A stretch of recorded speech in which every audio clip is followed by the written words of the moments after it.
Boxing seems to be the only sport that has to defend itself against the accusation that it is more like a carnival act than a sport. To be sure, the gloved game has always had one foot in carnival going back to John L. Sullivan and the hundreds of times the Boston Strong Boy set up a ring and offered cash prizes to anyone who could last 3 rounds with him. The iconic Jack Dempsey had exhibition fights with wrestlers. In 1976, Muhammad Ali traveled to Japan to compete in a ridiculous contest with special rules against professional wrestler Antonio Inoki. That same year, heavyweight contender Chuck Wepner was tossed out of the ring in a farcical bout with Andre the Giant. Yes, boxing has always had its sideshows. Nevertheless, since the rise of 24-year-old YouTube star Jake Paul to main event status last Saturday in his Triller-promoted fight with Ben Askren, there has been an unprecedented flurry of swipes at the legitimacy of the noble art. The insult to boxing comes in the form of the fact that Jake and his brother Logan Paul, who is preparing for an exhibition with none other than Floyd Mayweather, present the pretense of being authentic professional boxers even though they are unschooled and untested in this school of hard and dangerous knocks. The business of professional boxing is replete with young men, usually under strained financial circumstances, acquiring pro licenses and climbing into the squared circle to get knocked out in order to beef up the record of their more serious and promising opponent. But the rise of boxing novices, the Paul brothers, is different. Larry Merchant, a Hall of Fame commentator who has covered fights for more than half a century, reflected on both the Paul phenomenon and what he called the nostalgia circuit, that is the exhibition bouts between old-timers such as the recent pay-per-view sparring session between Mike Tyson and Roy Jones. Merchant said optimistically this is a way for boxing to fill the void during the pandemic. With a chuckle, he added, "But I'm not going to watch it. And it goes to show it's no longer that a sucker is born every minute, with social media a sucker is born every second." In his semblance of a tussle with former MMA star Ben Askren, Jake Paul was the main event, despite the fact that Paul boasted a measly record of 2-0 based on beating washed-up athletes with nil boxing experience. The extravaganza, which included a performance by Justin Bieber and commentary from Snoop Dogg and Pete Davidson, allegedly attracted as many as 1.5 million viewers, though you can treat that number with a big grain of salt. Former junior middleweight world champion Yuri Foreman assessed Jake Paul as at the level of a novice Golden Gloves fighter. Said Foreman, "Believe me, I understand boxing is a business, but putting Jake Paul on as the main event is like having Bob Dylan play warm-up for a local band." Claressa Shields is a 25-year-old 3-weight class division world champion. As an elite female in what used to be termed the manly art, Shields had to claw her way into the attention span of boxing enthusiasts.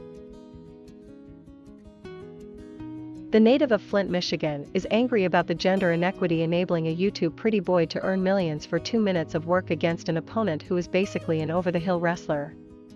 Nevertheless, Shields would like to take the boxing sideshow further with a cross-gender matchup with Paul.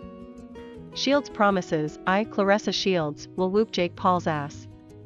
He can come in the ring weighing 180 pounds and I will come weighing 168, and I will beat the shit out of him." A Boxing Hall of Fame inductee in 2015, Ray Mancini, spoke with more ire than Foreman. "It is a freak show.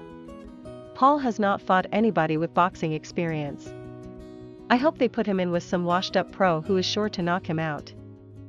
A boxing purist, Boom Boom Mancini, elaborated, "The senior circuit in boxing is ridiculous." At 60, Mancini has received lucrative offers to join the Geezer Tour but said he has too much respect for his craft. Boxing, he said, is a young man and woman's sport. As for Jake Paul and the social security fight scene, Mancini observes that these type of WWE-type contests say more about the state of boxing today than anything else, but what do they say?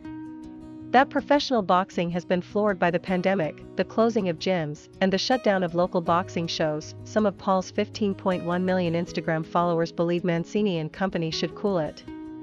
For all the Paul bluster, it's not as if they imagine their curly blonde hero, who has recently been accused of sexual assault, is in a league, or could be in a league, with the legends or even top echelon of the fight game.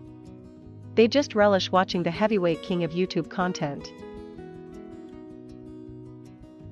Kelsey McCarson, a commentator on combat sports, agrees Paul is a celebrity entertainer who has tons of fans because he creates content people want to see. And so, boxing's version of a Kardashian attracts admirers as well as viewers, like college student Savyus Mbingo, who says, "I have seen his, Paul's, videos since the days of Vine, and there's something deeply satisfying about the possibility of seeing his face punched in." Unfortunately, that hasn't happened yet, but apart from Paul's unquestionable coaching-raising capability, is the former Disney actor a liver shot to boxing? Over the years, many Richie Riches and celebs have tried their hand at being tough guys. I can't help but speculate that people like the Paul brothers and 38-year-old billionaire boxer Joe Fournier, 9-0, fear their riches, or in the Paul brothers' case, Disney and influencer background, have made people perceive them as soft. For them, boxing is a form of psychotherapy, a chance to acquire that universally desired red badge of courage. However, if these Bentley-driving wannabe boxers really wanted to see whether or not they have a fighter's heart and a modicum of skill, they would be upping their level of opponents. They would be taking the risk of trading punches with opponents who have at least earned the ring version of their high school diploma. For folks who don't feel any reverence for the sweet science, I can understand the joy of watching their YouTube hero under the Klieg lights with Snoop Dogg brattling round-by-round analysis. On the other hand, those of us who bow before the pantheon of warriors such as Ali, Frazier, Holmes, and the late Marvin Hagler, find it appalling to see pugilistic posers snatching their immense payouts and attention. For the boxing faithful, the lionization of Jake Paul is akin to watching a mediocre pickup basketball team outstrip the appeal of NBA champs. Charles Farrell, a veteran boxing manager and the award-winning boxing writer of the forthcoming Low Life, a memoir of jazz, fight fixing, and the mob, has defended fixing fights on the grounds that boxing is basically entertainment, and as a manager your primary responsibility is the physical and financial well-being of your fighters. Nevertheless, this same quintessentially pragmatic boxing manager confesses, "I've never been more embarrassed to be associated with boxing than when watching the pantomime starring Jake Paul. Every aspect of the card was built around devaluing any hard-won knowledge or expertise that goes into being a good fighter. To date, this is the lowest point boxing has ever fallen to, boxing pitched to self-absorbed children.